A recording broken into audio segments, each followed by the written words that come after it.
So what do you think? Should we introduce this new episode? Before we launch into this episode, just a little bit of story time. One of the reasons that I fell so in love with baking was the chance to share the things that I made with other people. It's actually one of the reasons why I wanted to start the sub-series of baking someone their favorite pie.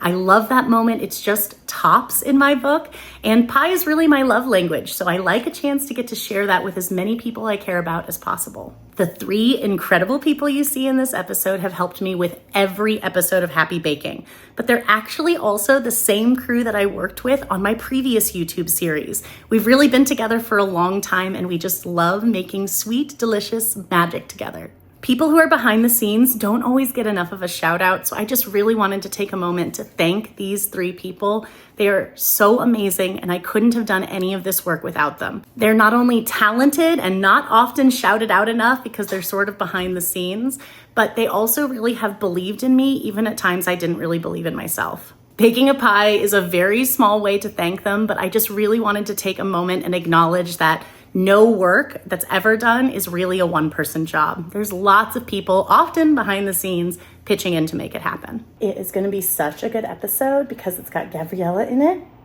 and Faki, and Josh. Yeah, I know.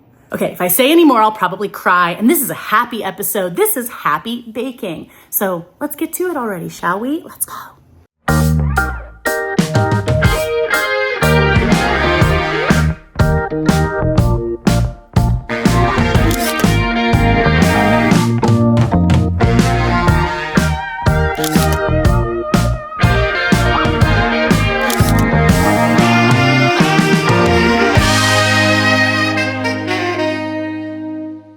Hello and welcome to this episode of Happy Baking. I am so excited for this episode because it is time for another episode of I Bake Someone Their Favorite Pie. I ran out of breath at the end because that's how excited I am. This is an extra special episode because I'm actually going to be making the members of my own Happy Baking crew their favorite pies. First up is Josh, video editor extraordinaire, father of two wonderful bakers in training, and oh yeah, we are currently in his kitchen. That makes me think I should really bake him a pie. Next up is Faki. As director of photography, he handles all things lights, camera, and action, or sound. And he's a brand new dad. That makes me think he deserves some pie. He agrees. Next up is Gabriella, my creative right hand, a talented producer, and mother to two very good eaters of baked goods. And once I was making pies to take to Gabriella's baby shower, and I dropped one of them right outside the baby shower, and so basically I owe her a pie. As I bake my way through my crew's three favorite dream pies, I'm gonna be sharing tons of pie tips and tricks along the way. This episode features a lot of cold set or cream pies, which means that they have whipped cream on top. So I thought it'd be a fun opportunity to show you some decorative ways to finish your pies. Plus, I'll be sharing all the yummy recipes that my crew has requested. It's going to be a delicious, creamy episode, and of course, a very flaky one. And I can't wait, so let's get baking.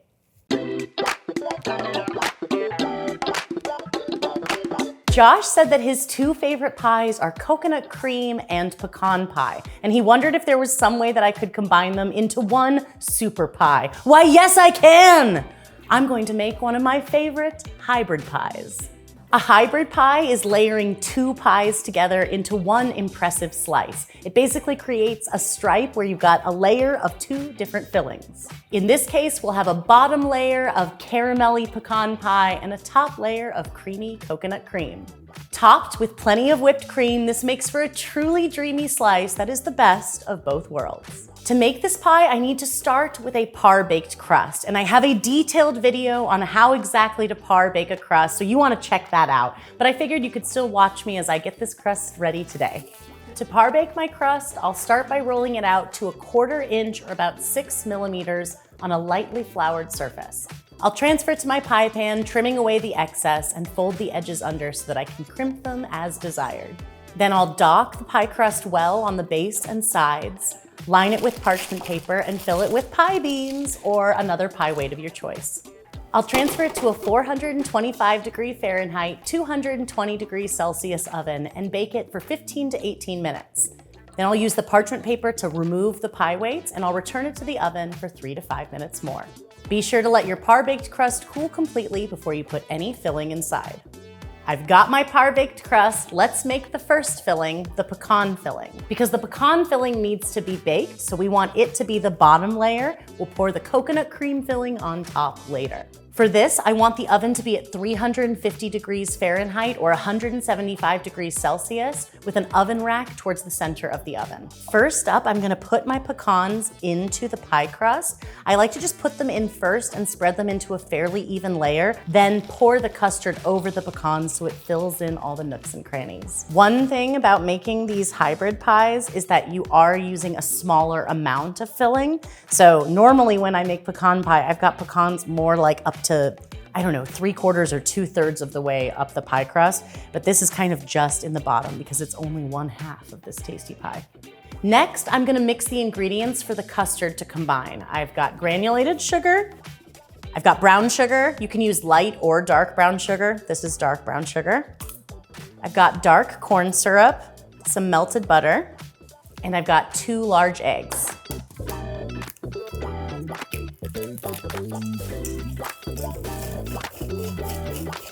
The last thing I'm gonna do is add a little bit of vanilla with my heart. Okay, oh my gosh, this custard looks so good, silky and smooth. Let's pour it over the pecans. Okay, the custard is all in, and as you can see, the pie is only filled up about halfway through the crust. I'm gonna bake it in the preheated oven until the outside is set. It's okay for the center to be just a little bit jiggly. It'll take 40 to 45 minutes.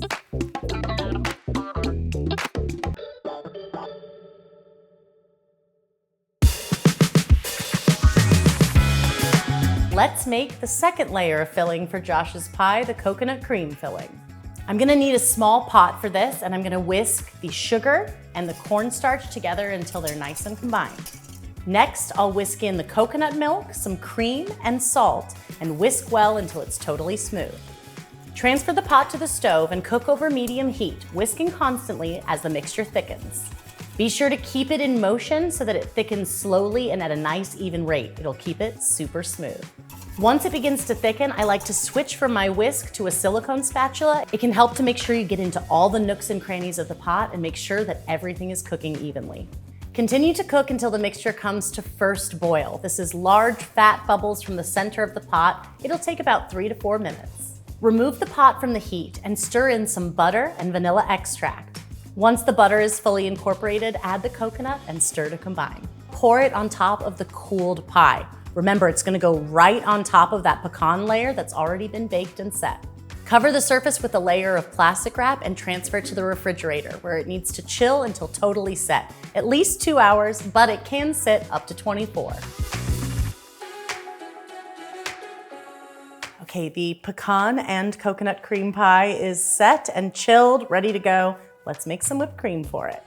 I'm just gonna add some cream, some granulated sugar, and a little bit of vanilla paste and whip it to about medium heats. For this first pie, I wanted to show you kind of a classic, nostalgic, mounded look on the surface of your pie, kind of like what we picture if you were to picture like a cartoon pie that had whipped cream or meringue on top. So there's just a couple of things you need to watch out for when you're doing it. I like to start with kind of soft to medium whipped cream. You can see the whipped cream is thick, but it's still kind of like, you know, when I spread it, I'm not going to overwork it. It's not a stiff whipped cream. And I like to just spoon it right into the center of the pie. I'm trying not to cover the whole thing at first. I'm trying to put the entire contents as close to the center as possible. Okay, and because it's such a soft whip, it's going to naturally settle a little bit, but the idea now is to kind of keep the amount that's in the center the same and only push what you need to the outer edge. So I'm actually holding my spatula kind of at an angle because I don't really want to be applying any pressure from the spatula towards the center. I'm just kind of using the tip of the spatula to coax the whipped cream so that it's meeting the edge of the pie crust. And see, I've literally not touched the center because it still kind of has the same shape. You can see a specific dollop mark. So from here, I'm just gonna use the offset spatula and go back and forth a few times all around the pie just to give it a kind of a swoopy look. And as I work, I'm kind of working upwards. That will make sure that any of the excess whipped cream kind of ends up towards the top of the pie. And then I just like to go around the pie at the top and give it a little, a dollop. Whoosh. We'll put you back in the fridge until it's time to slice. When I asked Faki what his favorite pie would be, he said that he's fallen in love with my pistachio cream pie. This is one of the most popular recipes in my cookbook, The Book on Pie. It uses real pistachios to make a delicious pudding that becomes the super creamy filling. But since he's had this pie before, I wanted to do a little bit of a twist on it. So I've transformed the recipe into mini pies to help him celebrate his new minis. He's so cute. For this recipe, we're gonna use my super easy to make press-in cookie crust. To make it, I'll start by creaming the butter and the sugar together in the bowl of a stand mixer fitted with the paddle attachment. Cream the mixture until it's light and fluffy, 2 to 3 minutes. Next, add the egg yolk and the vanilla and mix on medium speed until combined. Then scrape the sides and base of the bowl super well. Add the dry ingredients and mix on low speed until the dough comes together, about 1 minute. Then add the water and mix to combine. If the dough looks dry or crumbly, you can add more water, 5 grams or 1 teaspoon at a time until it comes together. The goal is that it should hold together when you press it in your hand. Divide the dough into 12 even pieces. Spray a 12 cavity standard muffin pan with nonstick spray. Preheat the oven to 350 degrees Fahrenheit or 175 degrees Celsius with an oven rack in the center. Place 1 portion of dough into each cavity of the muffin pan, and then use your fingers or, my favorite tool, the dough tamper, to help press it into an even crust. It's okay if it doesn't come all the way up the side of each cavity. I like to use the tines of a small fork or the tip of a paring knife just to dock it a few times in a few places, a couple on the sides and a couple on the base. Then I like to chill this crust for 20 to 30 minutes before I bake it. Bake the crusts until they're lightly golden brown and appear set all over, 14 to 18 minutes.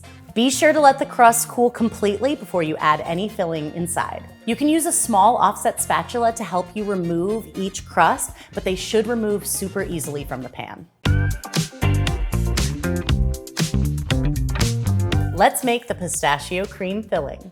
There's one major change in this mini version of this recipe, which is that I prepare the filling and let it cool down completely before I put it into the pie crust. In the book on pie with the full-size pie, you pour the warm filling directly into your blind baked pie crust. But in this case, because these are so small, it's nice to have the pudding cooled down. You can get more filling inside each crust that way. To make the filling, start by combining 99 grams or 1/2 cup of the granulated sugar with the pistachios in a blender or food processor. Today, I'm actually gonna use an immersion blender. To make this even easier, you can add the cream to the mixture and it'll help it puree a little bit smoother, a little bit faster.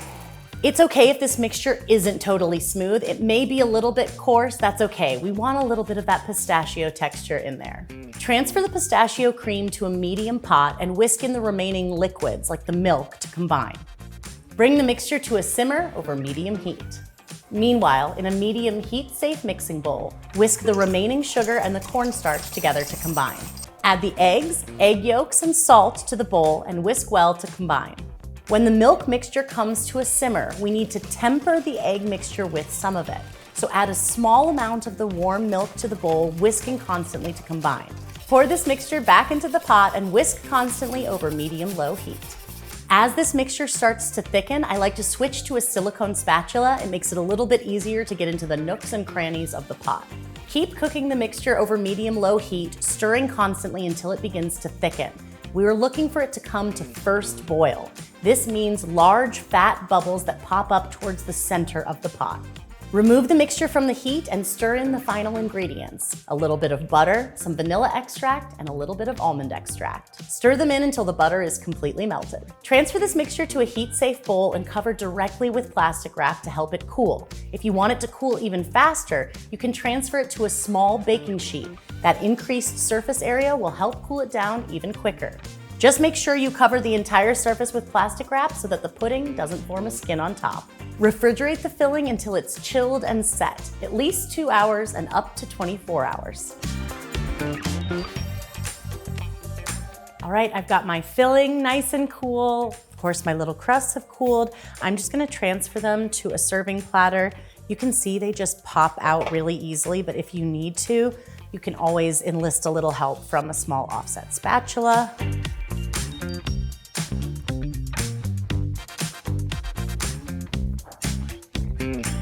I'm gonna set these aside and make a little whipped cream to finish them off. For this one, I'm gonna use a small scoop just to make a nice mound on top of each mini pie.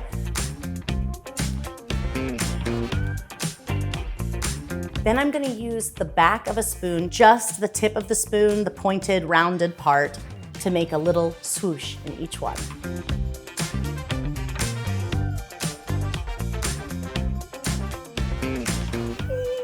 They're so cute. The cutest little pies you ever did see. When I asked Gabriella for her favorite pie flavors, she said that she was also low-key obsessed with the pistachio cream pie. Hey, it's just that good. But she said she also really likes tart fruit pies like sour cherry, and this gave me an idea. Last year I shared the recipe for a super delicious pie on my Instagram, and I asked my followers to help me come up with the perfect name for it. The pie had a creamy cheesecake pudding filling, and then it was topped with a layer of tart sour cherry filling. This is how this tasty cream and fruit hybrid pie got the name Pretty Please Pie.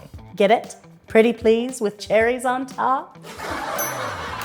So when Gabriella was talking about the pistachio cream pie, also a creamy pudding filling, and sour cherries, I thought this seemed like an awesome opportunity for another mashup. So here she comes, the pistachio Pretty Please Pie. To make this pie, we'll need to start with a blind baked crust. Remember, I have a whole video about exactly how to blind bake in detail. You should watch it. You should check it out. It's pretty good. It's one of my faves. And earlier in this episode, I made a par-baked crust. Remember, the only difference with a blind baked crust is after I remove my pie weights, I'm gonna bake it for 8 to 10 minutes until the crust is fully cooked and lightly golden brown. We're fully baking or blind baking the pie crust because the filling doesn't require any bake time. This is a cold set pie.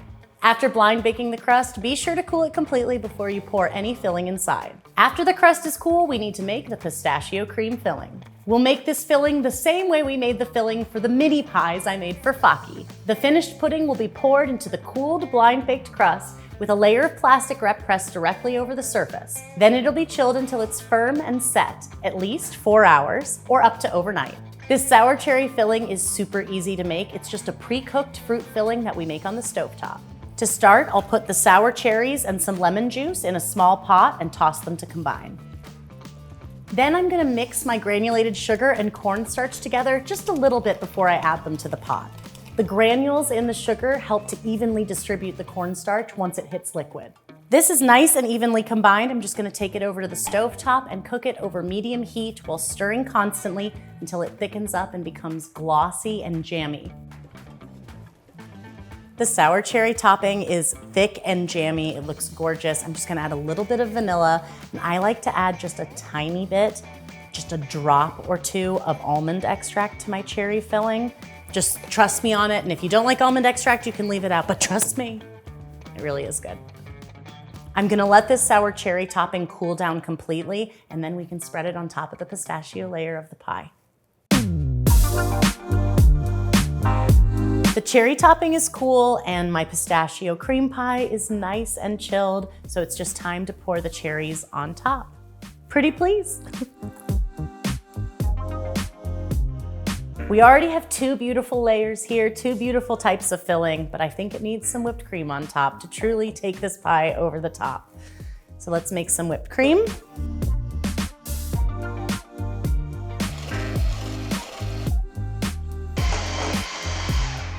Okay, this whipped cream is looking perfect. So now I want to show you some fun ways to pipe whipped cream to finish your pies.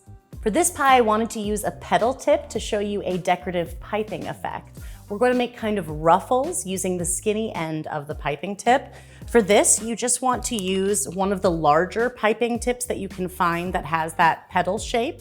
It doesn't really matter which petal tip it is, you can make nice looking ruffles with any of them, but we're looking for one that gets a little skinnier towards the top, which most petal tips do, and then we can use that as kind of the top of our ruffle or ribbony look. I want this whipped cream to be stiff enough to hold a shape, but also soft enough that it's not gonna become overworked when I start squeezing it, piping the bag. Now, normally for decorative piping effects like this, I might put my pie onto a turntable. That way I can rotate it easily while I work. But this isn't strictly necessary, and since I'm not in my own kitchen, I don't have access to a turntable. So this is a good opportunity to show you that it's still possible to do it just by rotating the pie while you work. So what I'm gonna do is I'm gonna start in the center of the pie and work my way out to the outer edge. I'm just gonna make kind of a zigzaggy effect with the skinnier end of the tip facing up. The fatter end of the tip should be close or even touching the filling. And that zigzag effect is gonna make kind of a ruffle, ribbony look. The nice thing about a piping effect like this is that it doesn't have to be perfect. If you kind of make it intentionally varied, you don't necessarily notice if some of the ribbons or ruffles are a little bit bigger or smaller, if they're covering even the entire surface of the pie.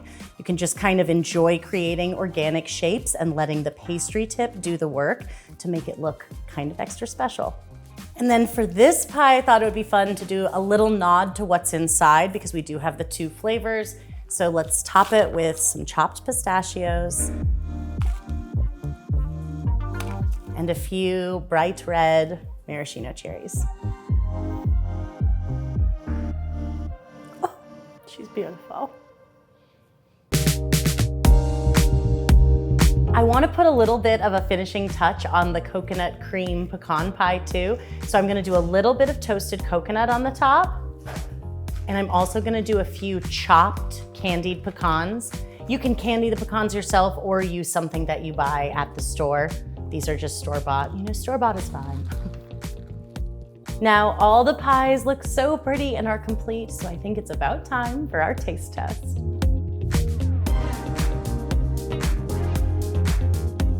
Look, here they are. These are a bunch of goofballs, and we've been working together for a long time, but we rarely get to be in the same room together. In fact, I think I've only been with you like in person a total of 3 times. 3 times, yeah. But now I'm in your house baking pies and we're going to eat them and I'm so excited because they get to taste their favorite pies. So go at it, do it. Have you ever had pie before? He never gets to try anything because he's not Yeah, on set with us. he's never, we're sometimes together, but Josh is at a computer somewhere far away. Weird. He's gonna don't do it. I knew he was gonna do that. Oh my god, this is so good. Oh, I'm so glad. You guys, you did leave me in suspense there for a really long time. No one said anything. It's like, I didn't realize how ice creamy this one was gonna be. It reminds me of Spumoni Yes, ice cream. yes. It like, it looked like it when we were making it. It was so Which I fun. love you. You destroyed the evidence. It And was that so means the job has been done. good. Yeah, that was delicious. Thank Oh, you I'm so much. glad. Thank And you then we so have plenty to send back then to your lady and your bebés. And no one else. Josh is still eating. Maybe I can do, if you like this. Poor guy. Okay, so He's been no, starved, everybody. You never have had this before. Wait, pick it up and eat it like a pizza. Sexy. Thank you so much for joining me and all of us for this very special episode of Happy Baking. As always, the recipes are linked in the video description below. And if you liked what you see, please let me know if you bake any of these recipes because I love to know what you're making in your kitchens. Until next time, from the entire Happy Baking crew, we will all say, Happy baking! Happy baking. We didn't nail that. No,